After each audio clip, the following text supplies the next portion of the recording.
Hello everyone, कैसे हो सभी। आई होप सभी मजे में होंगे और बहुत बढ़िया तरीके से पढ़ाई कर रहे होंगे। एग्जाम का प्रिपरेशन बहुत ही जोरों शोरों से शुरू होगा और अगर आपने सारे लेक्चर्स को नहीं देखा है तो प्लीज जल्दी से जाकर सारे लेक्चर्स को देखो। कुछ भी डाउट हो, कहीं भी पढ़ते टाइम कुछ भी डाउट हो किसी भी टॉपिक पर, तो आप सभी के लिए पूरा प्लेलिस्ट अवेलेबल है। बस आपको जाना है, JR ट्यूटोरियल सर्च करना है, वहां पर आपको मिल जाएगा प्लेलिस्ट पर क्लिक करिए। आपको जिस सब्जेक्ट के अंदर डाउट है उस सब्जेक्ट के प्लेलिस्ट पर क्लिक करिए और आपको सारे टॉपिक, सारे चैप्टर लाइन से मिल जाएंगे। बस आपको क्लिक करना है, पढ़ना है, नोट्स बनाना है। Okay, so this is Priya Mishra and welcome to JR juniors. चलो बच्चों, सो आज आप लोगों का एक सबसे बड़ा प्रॉब्लम सॉल्व करेंगे जिसका आप भर भर के कमेंट करते हैं, बहुत ज़्यादा डाउट आता है आप सभी का। और मैंने जितने भी बच्चों से मिला है वो सारे बच्चे यही बोलते हैं, मैम हम मैथ्स तो कर लेते हैं, मैम हमें साइंस के भी कॉन्सेप्ट समझ जाते हैं,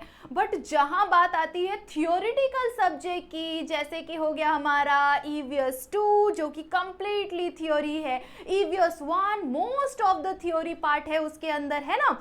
उसके बाद आती है मैथ्स की बारी। तो मैथ्स तो चलो हम कर लेंगे क्योंकि मैथ्स थोड़ा सा हमें इंटरेस्टिंग लगता है, नंबर्स के साथ खेलना हमें पसंद है।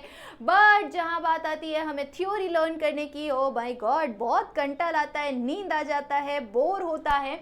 सो आज इस प्रॉब्लम को हम सॉल्व करेंगे इस लेक्चर के अंदर कि थ्योरी को हमें लर्न कैसे करना है, how to learn theory. Okay, so this lecture is very important for every student. जितने भी स्टूडेंट्स हैं आप सभी के लिए बहुत ज़्यादा ज़रूरी है और आपको अपने सारे दोस्तों को शेयर भी करना है, ठीक है। इस चैनल को भी शेयर करना है, ज़्यादा से ज़्यादा लोगों को शेयर करो कि JR जूनियर्स करके चैनल भी है जिसके अंदर हम 4th स्टैंडर्ड से लेकर 5th स्टैंडर्ड तक के सभी बच्चों के लिए सारे सब्जेक्ट के क्वेश्चन पेपर, सारे सब्जेक्ट के जितने भी चैप्टर्स होते हैं वो सारी चीज़ों को यहाँ पर पढ़ाया जाता है। तो जितना ज़्यादा आप शेयर करेंगे उतना ज़्यादा अच्छा होगा, ठीक है।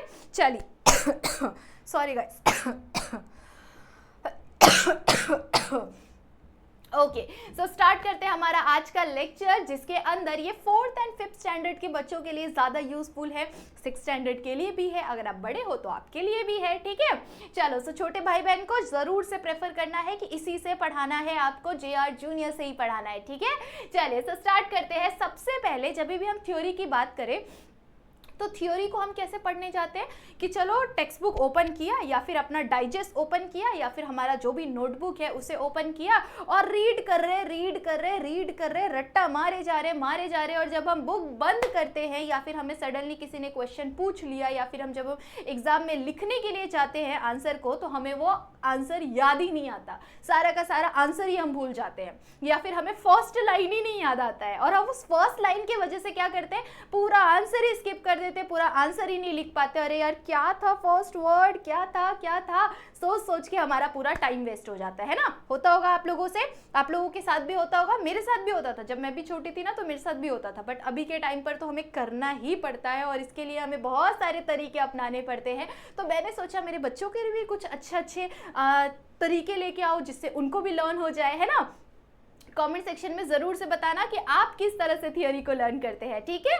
चलो, सो सबसे पहले हमें क्या करना है, जब भी आप थ्योरी सब्जेक्ट को पढ़ने के लिए बैठते हैं तो ऐसे टाइम पर बैठिए जिस टाइम पर आप फ्रेश फील कर रहे हो, ठीक है। जिस टाइम पर आपको फ्रेश फील हो रहा हो, जैसे कि मॉर्निंग का टाइम हो गया, इवनिंग का टाइम हो गया, बट आपको दोपहर के टाइम पे नहीं बैठना है, ठीक है। जब 2 बजे 1 से लेकर 3 का जो टाइम होता है, 1 बजे से लेकर 3 बजे तक का जो टाइम होता है ना, उस टाइम पर हमें नींद ऑटोमेटिकली आता रहता है, ठीक है। तो उस टाइम पर आपको थ्योरी सब्जेक्ट को लेकर नहीं बैठना क्योंकि उस टाइम पर अगर आप बैठेंगे ना तो भी आपको लर्न नहीं होने वाला। हाँ, अगर अगले दिन एग्जाम है तो जरूर से पढ़ना पड़ेगा आपको, ठीक है, तो जरूर से करिए। बट अगर आप नॉर्मली पढ़ रहे हैं, पहले से आप प्रिपरेशन कर रहे हैं, तो आपको क्या करना है, मॉर्निंग का टाइम चूज करना है और इवनिंग का टाइम चूज करना है। नाइट के टाइम भी बहुत अच्छा टाइम रहता है जिस टाइम पर आपको लर्न हो सकता है, ठीक है। तो सबसे पहले आप क्या करेंगे, अपना नोटबुक ओपन कर लेंगे, अपना टेक्स्ट बुक जो भी है आपके पास, टेक्स्ट बुक या डाइजेस्ट जो भी है उस चीज को आपको ओपन कर लेना है, साथ में आपको नोटबुक ओपन करना है और आपको पेंसिल जरूर से अपने हाथ में रखना है। जैसे जैसे आप किसी भी टॉपिक को रीड कर रहे हैं, किसी भी आंसर को रीड कर रहे हैं, उस आंसर को रीड करते ही आपने एक बार ही रीड कर लिया, 2 बार रीड कर लिया, 3 बार रीड कर लिया, ठीक है। 3 बार उस चीज को, उस आंसर को, एक आंसर को आपने 3 बार रीड कर लिया ना, अब आपको क्या करना है, तुरंत से बुक को क्लोज करना है और अपने मन से जितना भी आपको याद आ रहा है, जितना भी आपने पढ़ा है उसके अंदर, जितना भी आपको समझा है उसके अंदर, उस चीज को आपको क्या करना है, आंसर लिखना है। ठीक है, अपने नोटबुक के अंदर आपको लिखना है, बिना देखे लिखना है, देखकर बिल्कुल नहीं लिखना है। ठीक है, बिना देखे जब आप उस चीज को लिखेंगे तो आपको ऑटोमेटिकली जब आप वो चीजें लिख रहे हो तो आपको अपने आप ही पता चलने लगेगा कि आप भूल रहे हो, कुछ चीजों को आप भूल रहे हो, है ना, कुछ वर्ड्स को आप भूल रहे हो, कुछ चीजें आपको याद नहीं आ रही है, आपको फर्स्ट वर्ड नहीं याद आ रहा है, आपको बीच का वर्ड नहीं याद आ रहा है। ठीक है, तो ये चीजें जब आप याद करोगे, ये चीजें जब आप सोचोगे कि हाँ मुझे ये शब्द याद नहीं आ रहा है, ठीक है, उसके बाद नोटबुक को बंद करके आप आंसर को क्या करेंगे, फिर से रीड करेंगे, फिर से दोबारा से 3 बार 4 बार आप उस आंसर को रीड करेंगे और समझेंगे कि उस लाइन के अंदर हमें बताया क्या गया है। उसे नॉर्मल डेली लाइफ से क्या करेंगे, डेली लाइफ के कुछ एग्जाम्पल से रिलेट करने का ट्राई करेंगे, फोकस करने का ट्राई करेंगे कि हाँ ये कॉन्सेप्ट, हाँ इन्फेक्शन का कॉन्सेप्ट है। इन्फेक्शन हम कहीं पे भी जाते हैं तो हमारे हाथ में अगर हम बिना धोए खाना खा लेते हैं तो अभी भी हमें इन्फेक्शन हो जाता है यार। जब हम बहुत ज़्यादा गंदगी की तरफ जाएंगे ना, गंदगी देखेंगे ना, उस एरिया में अगर रह के आएंगे ना, तो हमें ऑटोमेटिकली सर्दी, बुखार, जुखाम जैसी चीज़ें होने लग जाती है ना। तो ये चीजें आपको क्या करनी पड़ेगी, रियल वर्ल्ड से आपको क्या करना है, कनेक्ट करना है। ठीक है, कनेक्शन बनाना है आपको, मेकिंग कनेक्शंस। ठीक है, आपको कनेक्शन बनाना है, आपको रियल वर्ल्ड एग्जांपल से रिलेट करना है अपने आंसर को। और जब आप ये चीज करेंगे ना, तब आप आंसर को भूलेंगे नहीं, क्योंकि आपने रटा नहीं है उस आंसर को, आपने एग्जाम्पल के साथ उस आंसर को समझा हुआ है। और समझी हुई चीज कभी भी हम भूलते नहीं है। ठीक है, रटी हुई चीज हम 5 मिनट या 10 मिनट या 1 दिन के बाद डेफिनेटली भूल जाएंगे, बट अगर आपने उसी कॉन्सेप्ट को समझ के पढ़ा हुआ है ना, तो वो समझा हुआ जो आंसर रहता है वो कभी भी आप भूलेंगे नहीं। ठीक है, जैसे ही आपने उस आंसर को 2-3 बार पढ़ लिया, आंसर को आपने समझ लिया है कि हाँ इस लाइन के अंदर ये चीज बताया है, सेकंड लाइन के अंदर ये चीज बताया, थर्ड लाइन के अंदर ये चीज बताया है, मुझे याद हो गया। अब मैं फिर से क्या करूंगा, दोबारा से बिना देखे लिखूंगा। और जब आप दोबारा से बिना देखे लिखेंगे तो आप पिछले बार जब आप फर्स्ट टाइम लिख रहे होंगे, उस टाइम पर आपने जितने वर्ड्स को भूला होगा वो सारे वर्ड्स इस बार आपको ध्यान में रहेंगे और उन वर्ड्स को आप डेफिनेटली अच्छी तरह से लिखेंगे जरूर से, क्योंकि आपको पता है कि मैं ये शब्दों को पहले बार में भूल गया था। ठीक है, तो हमारा जो मेमोरी है वो इस तरह से वर्क करता है कि आपको जो भी लिखना है, आप सब कुछ का इस्तेमाल कर रहे हैं, आप देख भी रहे हैं, है ना, आप अपने आईज का भी इस्तेमाल कर रहे हैं, देख रहे हैं, आप बोल रहे हैं, आप पढ़ रहे हैं ना, आप पढ़ भी रहे हैं, उसके बाद आप क्या कर रहे हैं, लिख भी रहे हैं। ठीक है, तो जब आप इस तरह से पढ़ते हैं ना, तो वो चीजें आपको ज्यादा टाइम तक मेमोराइज रहती है, ज्यादा टाइम तक लर्न रहती है। ठीक है, तो इस चीज को जरूर से अपनाओ, जरूर से ट्राई करो, और एटलीस्ट आपको 2 दिन जरूर से मुझे ये चीज को ट्राई करना है और मुझे कमेंट सेक्शन के अंदर जरूर से बताना है कि मैम हमें इस तरह से प्रॉफिट बेनिफिट हो रहा है कि नहीं हो रहा है, इस तरीके से जब हम पढ़ रहे हैं तो हमें फायदा दिख रहा है कि नहीं दिख रहा है, हमें समझ आ रहा है कि नहीं आ रहा है, आपको इंप्रूवमेंट दिख रहा है कि नहीं दिख रहा है, वो इंप्रूवमेंट मुझे जरूर से कमेंट सेक्शन में बताना है। ठीक है, so focus on understanding concept. आपको कॉन्सेप्ट को अंडरस्टैंड करने पर ध्यान देना है। जब आप कॉन्सेप्ट को अंडरस्टैंड करते हैं ना, तो वो चीजें आपको लॉन्ग टाइम तक क्या रहती है, मेमोराइज रहती है, आप भूलते नहीं है उस चीज को। ठीक है, उसके बाद practice and real world example. आपको क्या करना होता है, प्रैक्टिस करनी होती है।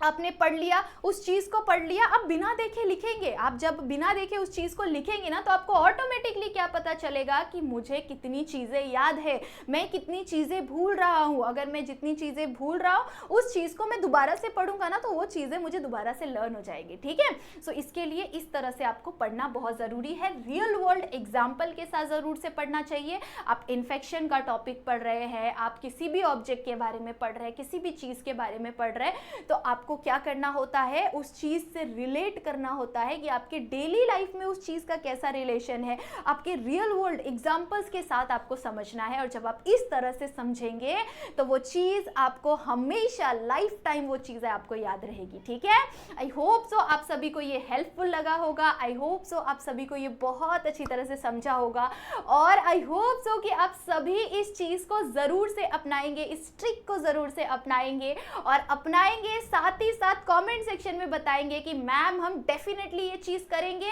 और ऐसे ही पढ़ने के बाद हम आपको कमेंट सेक्शन में बताएंगे कि मैम हमारे अंदर इम्प्रूवमेंट आया है, हमें आंसर्स लर्न हो रहे हैं। ठीक है, इस चीज़ को अपनाना है, कमेंट सेक्शन में ज़रूर से बताना है, और वीडियो को लाइक करना बिल्कुल नहीं भूलना है। ठीक है, और सारे दोस्तों को शेयर करना बिल्कुल नहीं भूलना है। ठीक है, चलो सो तब तक के लिए बाय बाय, मिलते हैं इन नेक्स्ट लेक्चर। और अगर आपको कुछ भी डाउट हो, कुछ भी प्रॉब्लम हो, तो आप कमेंट सेक्शन में ज़रूर से बताइए। ठीक है, लेक्चर कैसा लगा वो भी कमेंट सेक्शन में ज़रूर से बताइए। तो जितने लोग देख रहे हैं कमेंट ज़रूर से करेंगे, एटलीस्ट एक हार्ट ज़रूर से कमेंट करेंगे। ठीक है, चलो सो बाय बाय, मिलते हैं इन नेक्स्ट लेक्चर।